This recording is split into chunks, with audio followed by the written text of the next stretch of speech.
Hello friends, welcome to my steno classes. 12 पेजों की श्रृंखला को आगे बढ़ाते हैं। आज की डिक्टेशन दो भिन्न भिन्न गति से बोली जाएगी। डिक्टेशन स्टार्ट होगी 3 सेकंड बाद। स्टार्ट।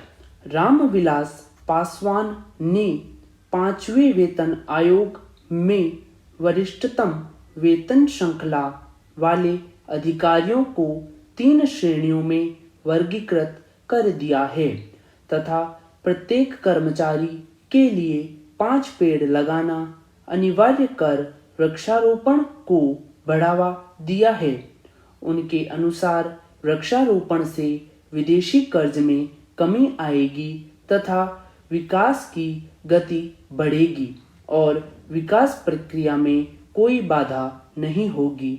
विपक्षी पार्टियों ने रामविलास पासवान के इस आदेश को नियम विरुद्ध बताते हुए वामपंथी पार्टी को भी एकजुट कर लिया है। इसको पहले प्रधानमंत्री इंदिरा गांधी ने विदेश मंत्री के पद पर रहते हुए 1974 में ऐसा आदेश पारित किया था। ठीक वैसी हालत में अब रामविलास पासवान द्वारा ऐसा आदेश पारित करना विश्लेषणात्मक दृष्टि से उचित नहीं है, परंतु उक्त फैसले से वायुमंडल में सुधार अवश्य होगा। Paragraph change. भारतीय वायुसेना अध्यक्ष जनरल वीपी मलिक ने विरोधाभासी भाषण देते हुए स्थिति विवादास्पद कर दी है। उनका कहना है कि भारतीय सरकार को कश्मीर मामले पर दोबारा विचार करना चाहिए। उन्होंने कहा कि भारत एक विकासशील देश है और उसे विकसित देशों का पिछलग्गू नहीं बनना चाहिए और हर मसले पर विचार विमर्श हेतु सेना के तीनों अंगों के अध्यक्षों को आमंत्रित करना चाहिए ताकि बाद में वाद विवाद की स्थिति पैदा न हो तथा विदेश मंत्री स्वयं विपक्षी दलों को भी विश्वास में लें। Paragraph change.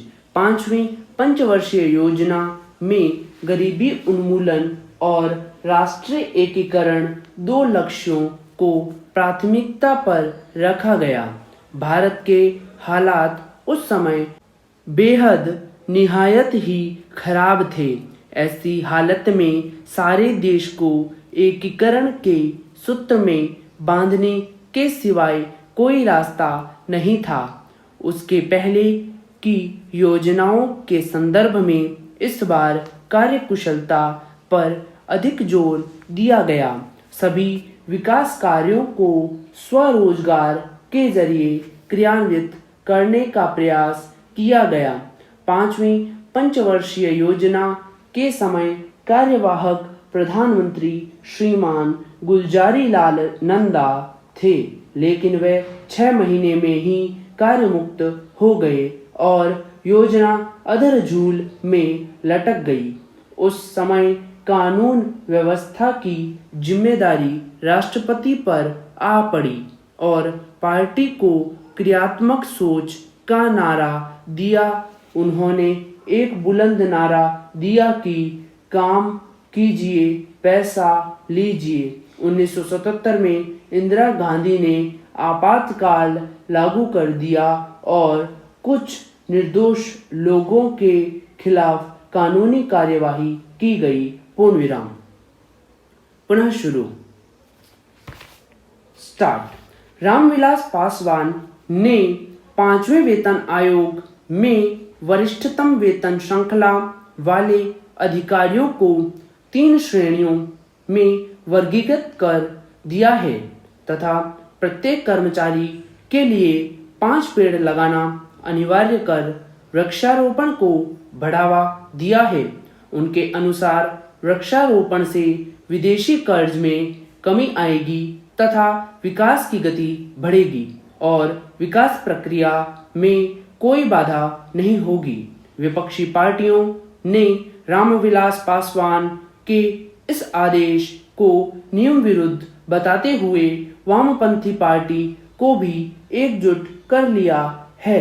इसको पहले प्रधानमंत्री इंदिरा गांधी ने विदेश मंत्री के पद पर रहते हुए 1974 में ऐसा आदेश पारित किया था। ठीक वैसी हालत में अब रामविलास पासवान द्वारा ऐसा आदेश पारित करना विश्लेषणात्मक दृष्टि से उचित नहीं है, परंतु उक्त फैसले से वायुमंडल में सुधार अवश्य होगा। Paragraph change. भारतीय वायुसेना अध्यक्ष जनरल वीपी मलिक ने विरोधाभासी भाषण देते हुए स्थिति विवादास्पद कर दी है। उनका कहना है कि भारतीय सरकार को कश्मीर मामले पर दोबारा विचार करना चाहिए। उन्होंने कहा कि भारत एक विकासशील देश है और उसे विकसित देशों का पिछलग्गू नहीं बनना चाहिए और हर मसले पर विचार विमर्श हेतु सेना के तीनों अंगों के अध्यक्षों को आमंत्रित करना चाहिए ताकि बाद में वाद विवाद की स्थिति पैदा न हो तथा विदेश मंत्री स्वयं विपक्षी दलों को भी विश्वास में ले। Paragraph change. 5वीं पंचवर्षीय योजना में गरीबी उन्मूलन और राष्ट्रीय एकीकरण 2 लक्ष्यों को प्राथमिकता पर रखा गया। भारत में हालात उस समय बेहद निहायत ही खराब थे। ऐसी हालत में सारे देश को एकीकरण के सूत्र में बांधने के सिवाय कोई रास्ता नहीं था। उसके पहले की योजनाओं के संदर्भ में इस बार कार्यकुशलता पर अधिक जोर दिया गया। सभी विकास कार्यों को स्वरोजगार के जरिए क्रियान्वित करने का प्रयास किया गया। 5वीं पंचवर्षीय योजना के समय कार्यवाहक प्रधानमंत्री श्रीमान गुलजारी लाल नंदा थे, लेकिन वे 6 महीने में ही कार्यमुक्त हो गए और योजना अधरझूल में लटक गई। उस समय कानून व्यवस्था की जिम्मेदारी राष्ट्रपति पर आ पड़ी और पार्टी को क्रियात्मक सोच का नारा दिया। उन्होंने एक बुलंद नारा दिया कि काम कीजिए, पैसा लीजिए। 1977 में इंदिरा गांधी ने आपातकाल लागू कर दिया और कुछ निर्दोष लोगों के खिलाफ कानूनी कार्यवाही की गई। पूर्ण विराम। फ्रेंड्स, आज का डिक्टेशन कैसा लगा कमेंट करें और ऐसे ही डेली डिक्टेशन पाने के लिए हमारे चैनल को सब्सक्राइब करें, बेल आइकन प्रेस करें, वीडियो को लाइक करें, शेयर करें। धन्यवाद।